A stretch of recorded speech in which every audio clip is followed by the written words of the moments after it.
Bismillahirrahmanirrahim. Assalamualaikum warahmatullahi wabarakatuh. Salam sejahtera untuk kita semua. Saya Abdul Khalik, mahasiswa IAIN Pontianak, Fakultas Usuluddin Adab dan Dakwah, Prodi Bimbingan Konseling Islam. Kaum muda Indonesia adalah masa depan bangsa. Karena itu, setiap pemuda Indonesia, baik yang masih berstatus sebagai pelajar, mahasiswa, ataupun yang sudah menyelesaikan pendidikannya, adalah aktor-aktor penting yang sangat diandalkan untuk mewujudkan cita-cita kehidupan bangsa kita di masa depan. Indonesia telah meletakkan dasar-dasar dan tujuan kebangsaan sebagaimana termaktub dalam pembukaan Undang-Undang Dasar 1945. Kita mendirikan negara Republik Indonesia untuk maksud melindungi segenap bangsa Indonesia dan seluruh tumpah darah Indonesia, memajukan kesejahteraan umum, mencerdaskan kehidupan bangsa, dan untuk ikut melaksanakan ketertiban dunia berdasarkan kemerdekaan, perdamaian abadi, dan keabadian sosial. Untuk mencapai cita-cita tersebut, bangsa kita telah bersepakat membangun kemerdekaan kebangsaan dalam susunan organisasi negara Kesatuan Republik Indonesia sebagai negara hukum yang bersifat demokratis dan sebagai negara demokrasi konstitusional.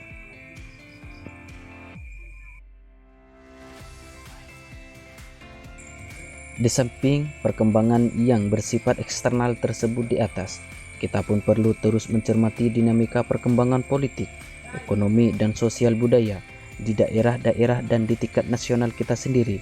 Cepat memerlukan langkah-langkah konsolidasi yang tersistem, berbagai fungsi perkembangan kegiatan berpemerintahan dan bernegara setelah 10 tahun terus-menerus bergerak yang bersifat tumpang tindih perlu ditata ulang.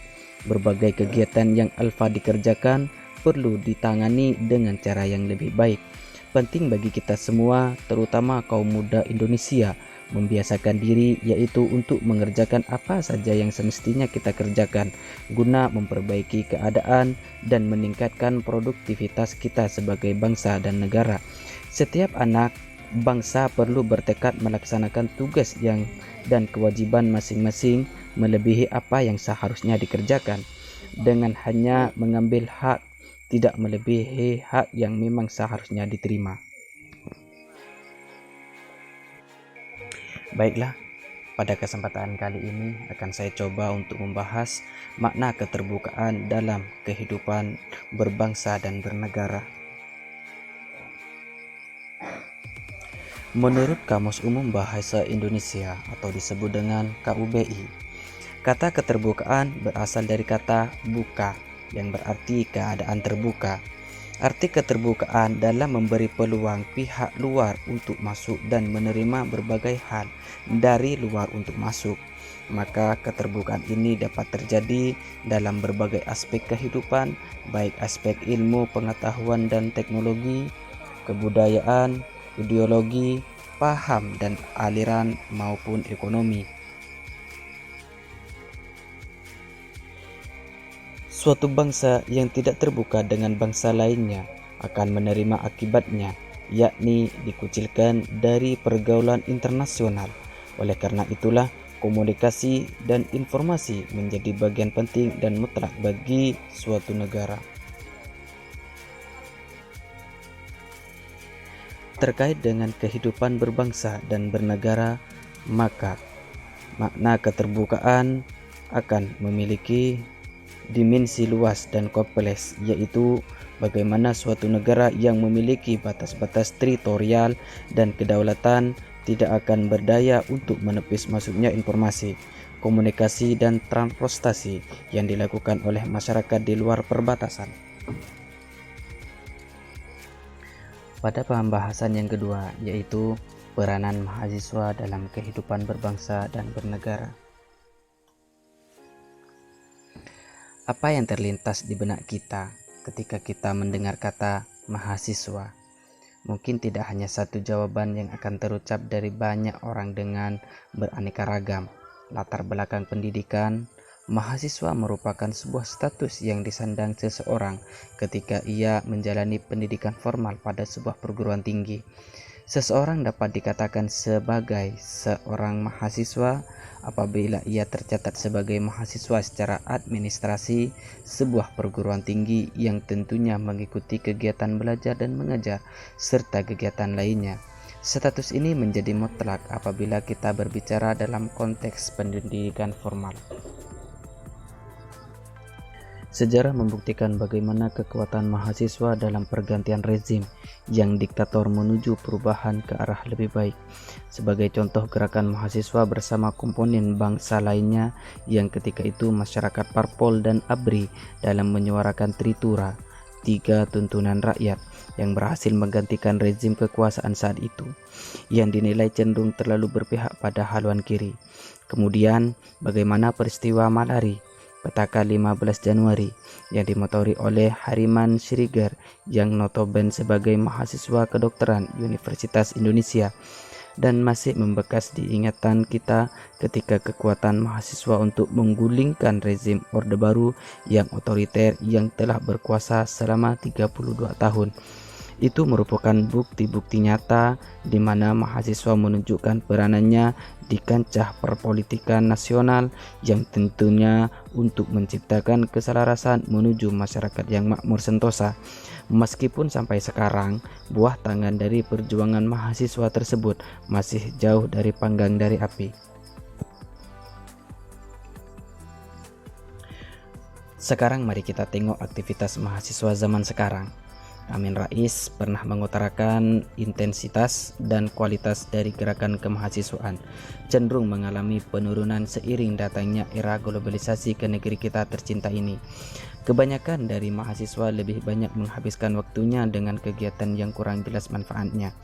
Forum-forum diskusi mengenai hal-hal yang berhubungan dengan kenegaraan tidak pernah dijejali oleh mahasiswa. Sebaliknya, tempat-tempat hiburan malah disesaki para mahasiswa. Penulis tidak melarang tentunya, sebatas itu tidak melanggar syariat. Karena sebagai manusia tentunya kita juga butuh yang namanya hiburan. Tetapi hal itu juga harus disaring dengan kekuatan iman kita. Kembali pada kualitas gerakan kemahasiswaan, masa sekarang yang cenderung menurun, maka sadar ataupun tidak, itu merupakan efek dari masuknya era globalisasi ke Indonesia tanpa diharmonisasi dengan manajemen waktu dan diri yang baik. Pada pembahasan yang ketiga, yaitu peranan dan fungsi mahasiswa dalam era reformasi. Pemikiran kritis, demokratis, dan konstruktif selalu lahir dari pola pikir para mahasiswa. Suara-suara mahasiswa kerap kali mempresentasikan dan mengangkat realitas sosial yang terjadi di masyarakat. Sikap idealisme mendorong mahasiswa untuk memperjuangkan sebuah aspirasi pada penguasa dengan cara mereka sendiri.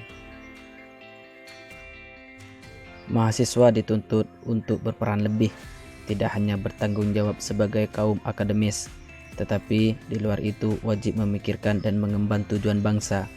Dalam hal ini, keterpaduan nilai-nilai moralitas dan intelektualitas sangat diperlukan demi jalannya peran mahasiswa dalam dunia kampusnya, untuk dapat menciptakan sebuah kondisi kehidupan kampus yang harmonis serta juga kehidupan di luar kampus. Peran dan fungsi mahasiswa dapat ditunjukkan. 1. Secara santun tanpa mengurangi esensi dan agenda yang diperjuangkan. 2. Semangat mengawal dan mengawasi jalannya reformasi harus tetap tertanam dalam jiwa setiap mahasiswa. 3. Sikap kritis harus tetap ada dalam diri mahasiswa sebagai agen pengendali untuk mencegah berbagai penyelewengan yang terjadi terhadap perubahan yang telah mereka perjuangkan. Dengan begitu, mahasiswa tetap menebarkan bau harum keadilan sosial dan solidaritas kerakyatan. Pada saat generasi yang memimpin bangsa ini sudah mulai berguguran, pada saat itulah kita yang akan melanjutkan tongkat estafet perjuangan bangsa ini. Namun, apabila hari ini ternyata kita tidak berusaha membangun diri kita sendiri, apakah mungkin kita akan membangun bangsa ini suatu saat nanti? Jawabannya ada pada diri Anda masing-masing. kemampuan yang harus dimiliki seorang mahasiswa. 1. Soft skill, kemampuan kepribadian. 2. Soft skill atau kemampuan kepribadian adalah salah satu faktor untuk sukses pada pendidikan yang ditempuh dan juga penentu untuk masa depan seseorang dalam menjalani hidupnya. 3. Karena soft skill hampir 80% menentukan keberhasilan seseorang. Sekian dan terima kasih.